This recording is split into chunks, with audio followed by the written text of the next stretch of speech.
why people who receive salvation must go and sin no more. People who receive salvation need to go and sin no more. This is what Jesus said in John chapter 8, in the encounter with the woman that committed adultery. He said to her, I do not condemn you. Go and sin no more. And why is it that people who receive salvation must go and sin no more? If we go to Ezekiel chapter 18, verse 21, it says, but if the wicked will turn from all his sins that he had committed, and keep all my statutes, and do that which is lawful and right, he shall surely live, he shall not die. All his transgressions that he had committed, they shall not be mentioned unto him. In his righteousness that he had done, he shall live. Have I any pleasure at all that the wicked should die? This is the salvation we receive when we accept Jesus Christ and come to God. However, in verse 24, he says, but when the righteous turneth away from his righteousness, and committed iniquity, and doeth according to all the abominations that the wicked man doeth, shall he live? All his righteousness that he had done shall not be mentioned. In his trespass that he had trespassed, in his sin that he has sinned, in them shall he die. So this is why people who receive salvation must go and sin no more, just like Jesus said to this lady that committed adultery. They brought her that committed adultery in John chapter 8. So they brought her, they said she committed adultery and she should be stoned to death. What I find interesting is because the law says both the man and the woman that commits adultery should be stoned to death. So you can already see that the scribes and the Pharisees that brought this woman, this is already an unfair judgment. It's unfair because they brought the woman. She didn't commit adultery on her own. For her to commit adultery means there has to be a man involved. So, and the law actually says, stone both the man and the woman that commits adultery. That is what the old law says. So already this is an unfair judgment. Which is why Jesus was just there, he was just writing on the floor and said, okay, let he who has no sin cast the first stone. Let he who has no sin cast the first stone. So we are not to judge. Jesus says, judge not lest you be judged. The same manner that with which you judge somebody else, so will you be judged. So we are not to judge others. No, we are not. And besides, what is adultery? What exactly is it? What does the Bible tell us adultery is?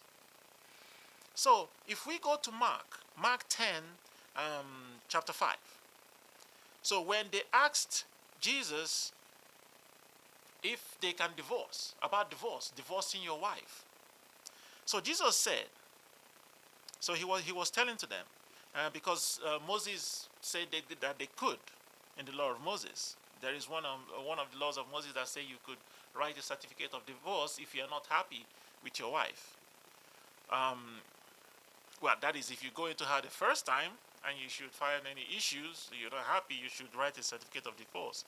So Jesus was saying that is because of the hardness of their hearts. But look at what he said. He said, but from the beginning of creation, God made them male and female. Now, there is a lot of misinterpretations about this, okay? Because we always use this to associate to, oh, he's talking about one man, one woman. First of all, he's talking about divorce, all right?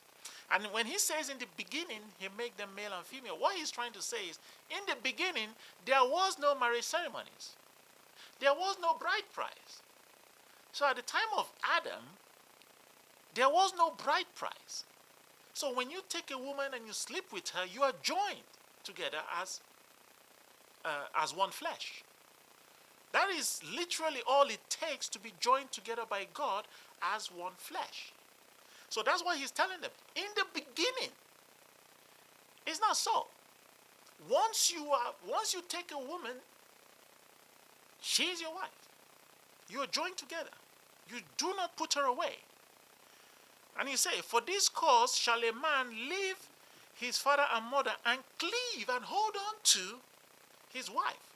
So that's how it was in the beginning until culture came and you have now, marriages and different type of marriage ceremonies in different societies and different cultures. But before then, there wasn't anything like that. All it takes is for you to take the woman and, she's your wife. And he says, yes, and they become one flesh. They are no longer two, they become one flesh. And he says, what therefore God had joined together, let no man put asunder. So it's God that joins you. So at that point where you take a woman, you have been joined by God. Yes, you have been. Provided, because now when we have the law, God says you cannot take a relative. So it cannot be a relative to you. And then it cannot be a woman that is married. It cannot be a married woman. Because here in Mark, he continues to say, whosoever shall put away his wife and marry another committed adultery against her, unless the woman commits fornication. So unless it's fornication, it said in Matthew. But here it just says, whosoever put away his wife and marry another committed adultery. So you don't divorce to marry another. Now note, he didn't say you can't marry another. He says you cannot divorce to marry another. You don't put away the one you have to marry another. He never says you cannot marry another. And he says, if a woman shall put away her husband and be married to another, she committed adultery. So you don't, the woman that puts away the husband to marry another man, you're committing adultery. So you see the definition of adultery from Jesus Christ. So first of all, as long as so the only reason, if you go with a woman now, you take a woman, the only reason to say you don't want to marry her, be with her, is if she commits fornication. So if she goes with another man, or if the father refuses. Because if you go to the laws of Moses, that in there it says only if the father refuses. But you can see that what Jesus is saying here is also like it in the beginning. That is how it is in the law. If you go to Deuteronomy 28, if a man find a damsel that is a virgin, which is not betrothed, that you're not married, you've not been with any man, and you lay hold on her and lie with her, and they be found, you see, it doesn't say you've sinned. It doesn't say stone him to death. You have sinned. Because the sin, if you are like in 22, it says, if a man be found lying with a woman married to an husband, then they shall both of them die. Both the man that lay with the woman and the woman. So he says stone both the man and the woman. But here he says, if this woman is not married, is not. He doesn't say stone to death. So he is not, the law that God gave is not calling it a sin. What does he say? He says, then the man that lay with her shall give unto the damsel's father 50 shekels of silver, which is the bride price. So you are not relieved of the bride price. And she shall be his wife, because he had humbled her. He didn't say you go and marry her. He said you shall be, she will be your wife. So when you sleep with a woman, you have made her your wife. God has joined you together. And I know this is not the doctrine of the church at all. Because if you think about it, what does the church say? Oh, if you sleep with a woman, oh, it's a sin. It's a sin. You should stop. But the Bible doesn't say stop. It said, pay her bride price and she shall be your wife. So, you see, that is why I say the doctrine, our doctrine has already been poisoned. We are not going by the doctrine of Jesus Christ. We are not going by the laws of God and the teachings of Christ. That is the doctrine. So we are not going by the right doctrine. Because when you then tell this person, if you tell them, oh, this is a sin, that they should stop, So he puts her away instead of making her his wife, which is the opposite of what God says. You see, so what is not a sin, according to church doctrine, they call it a sin, and then the action that is the sin, which is not marrying, we now say, hey, yes, now you're doing the right thing. So we need to be careful with church doctrine, and we need to come back to the laws of God. And that's why Jesus says, in the beginning it was not so.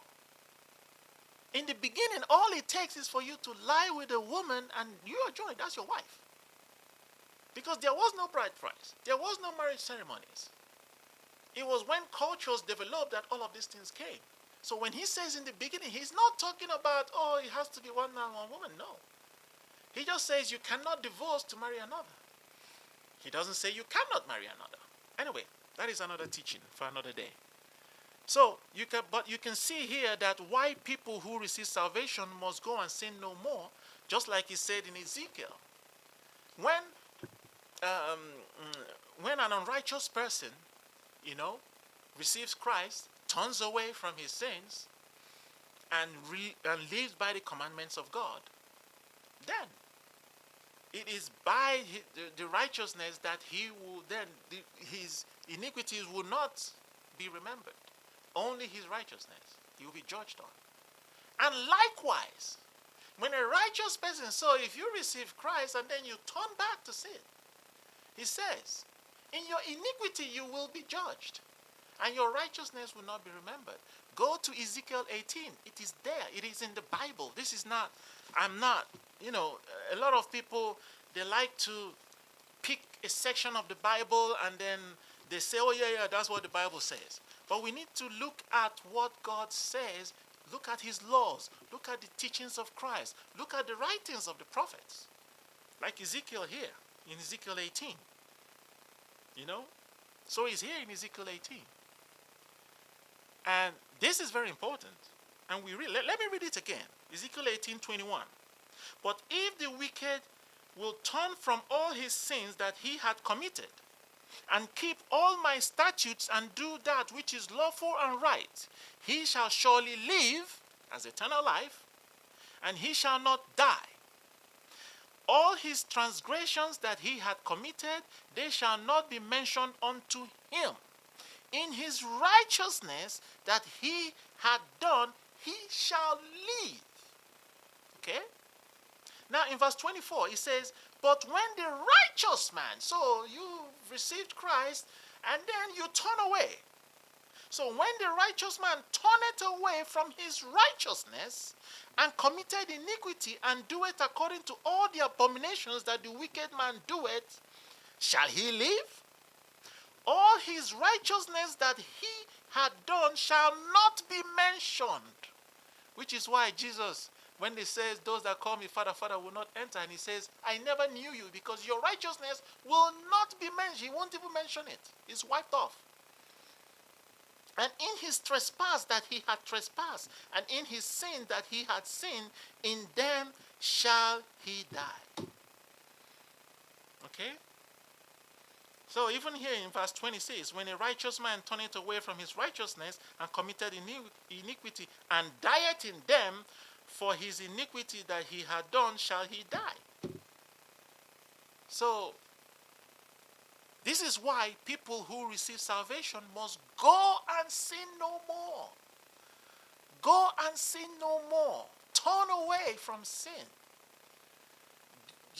You don't receive salvation for you to then live your life as you want. You need to turn away from sin and live according to the statutes and lawful, do that which is lawful and right. Do that which is lawful and right in the sight of God. That is keeping the laws of God the way God has given it in his book. The laws that God has given, not our own morality, not what we think is right. It's not what you think is right. It's about what God. It's only God. God will judge. It is God's law, and God will judge by his laws, not by ours. Anyway, so this is why people who receive salvation must go and sin no more. Have a good day.